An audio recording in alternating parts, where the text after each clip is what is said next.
Hello, hi. My name is Shavatum Mukherjee. Though this is my first YouTube video, I'm sure only my friends and family would be watching it, so there's no real requirement of introducing myself. But still, I'll go on. My name is Shavatum Mukherjee, and I'm a first year post graduation student at the English and Foreign Languages University, the regional campus Shillong. So, in my first video, I have decided to speak on why we should not be writing too many papers and presenting too many papers in rapid frequency.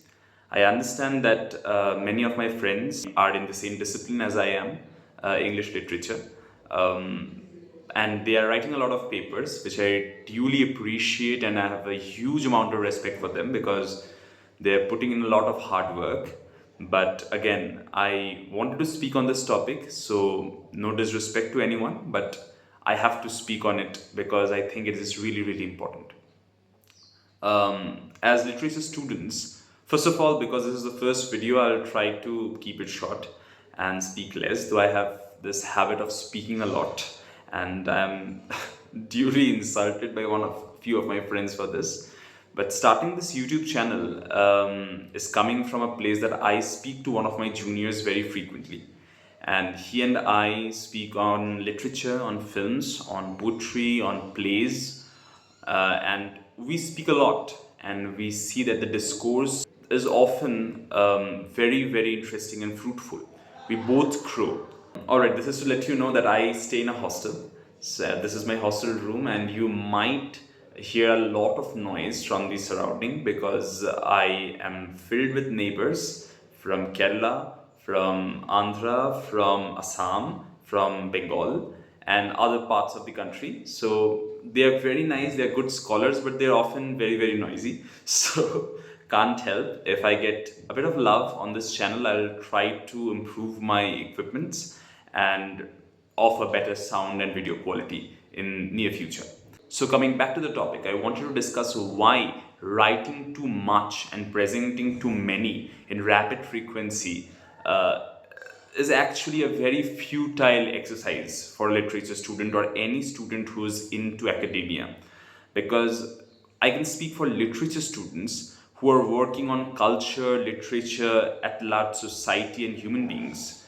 It is very important to understand that if a problem is too small and very easy to solve, it might have been solved in due course, or someone else in some part of the world must have already spoken about it. The society is just waiting for the right time to stumble upon it and work according to the research or according to the plan. It is actually not necessary to write too much and present too many papers at the same time to add on to your CV, and so that you can get a good career out of it and you can brag to people that you have written too much, because it is actually futile. It serves no purpose. One has to understand that one can only make something of value with time. One has to put in a right amount of time. I'm not the absolute right person to say how much time and what's the process, because everyone has a different process and a different requirement of time. But it is extremely, extremely necessary to put in time and thought process into a particular problem in order to solve it. A problem which requires a very short amount of time to be solved, at least on the level of idea and thought, must have been solved by someone else in this world. So we should not be wasting our time there. Instead, we should take a problem which is intricate, which is detailed, and which is unsolved yet. We should look into texts which are not being seen. We should look into films which are not being watched. We should look into ideas and thoughts that are not being spoken about at large. As scholars, as literature scholars, we have this responsibility of bringing to the forefront that what is not there available in front of the eyes for the common mass.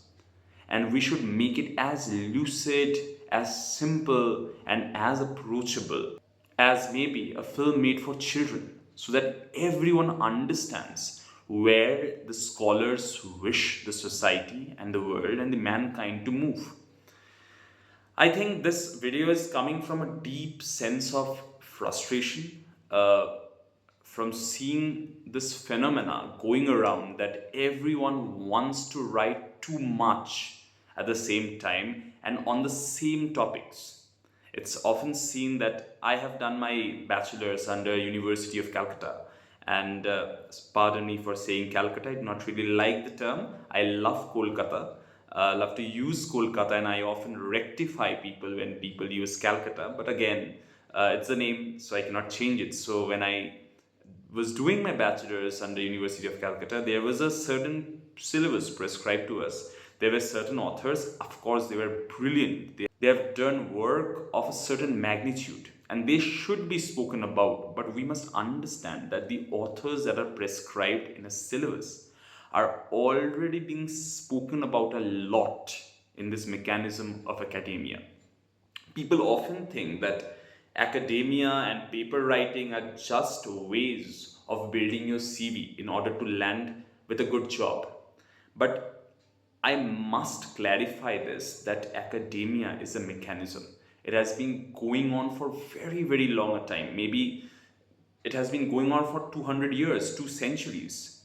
The literature academia, formally speaking, has been going on for 200 years. So this mechanism has got huge amount of power. Every state, every city has got hundreds of colleges which teach literature at the bachelor's level, at the master's level. They offer PhD, MPhils, and they are promoting literature. They are asking students to read texts and speak on them, find new texts and look into them in new ways, and adopt newer theories and ideas and thoughts in order to give some amount of progress in the society or in the discipline itself.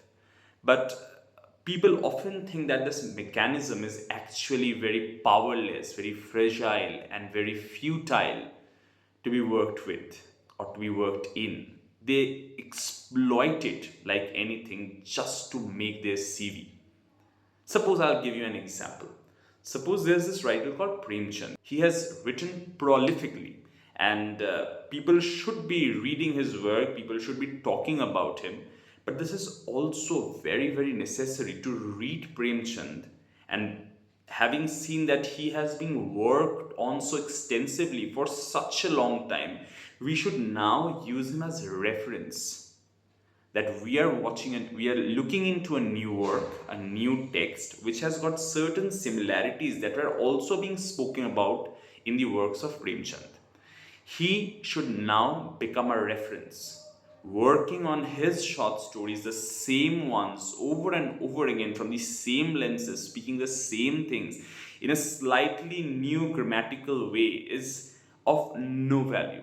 It is of no value. We must understand that the mechanism, which is 200 years old formally, and which has an immense power across the world, because every city, every state has got colleges, has got schools where this subject is being taught to the youth of the world, and they are getting to know ideas. So it's a moral responsibility of the teachers, of the scholars, and also the students to learn anew. Learn the heritage, learn the lineage, which is of course important in order to understand where are we coming from. But learning anew is duly important, which is often ignored. I do not know if this video will reach out to a lot of people, but still I wish to make it in order to say that give an idea some amount of time. Do not solve a problem that has already been solved. That makes no value at all.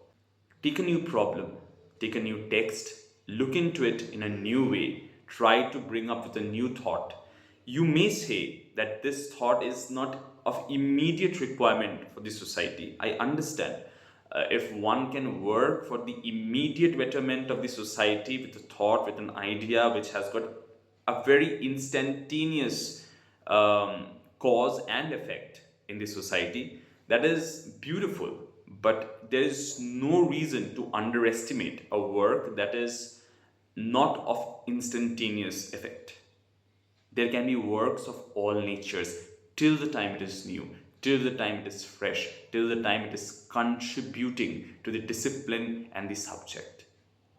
Do not fall in the trap of building your CVs. I understand they're important, but if you are really in love with the subject and you're a student of it, at least in the undergrad or the postgrad level, you must fall in love with the subject and contribute to the discipline in this academia. Otherwise, you are serving no one at all. Thank you.